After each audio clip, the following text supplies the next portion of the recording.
অনেকেই আপনার কেন কেলা এয়ারপোর্টে নামা জানতা বিমানেতে নামবেন, ঠিক আছে?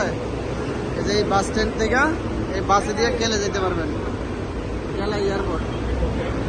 তারপর এখান থেকে কেল মাইডিনে যাইতে পারবেন, পুত্রাদা সেন্টার যাইতে পারবেন।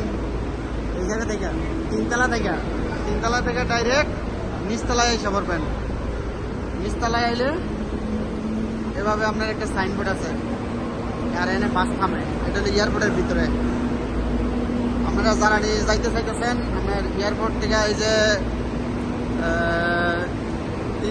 নিচতলা, একদম নিচতলা, নিচে নামবেন, একদম নিচে নামলে এই বাসগুলো পাইবেন। যারা বাংলাদেশে আসবেন, ঠিক আছে, তারা মনে করেন খুব সহজে যাইতে পারবেন এই জায়গা দিয়া। তো এগুলো গেলে ভিডিওটা যারা বাসে যাইতে চাইতেছেন, না বাসে গেলে যাবো খুব সস্তা পাবে, এগুলো গেলে ভিডিওটা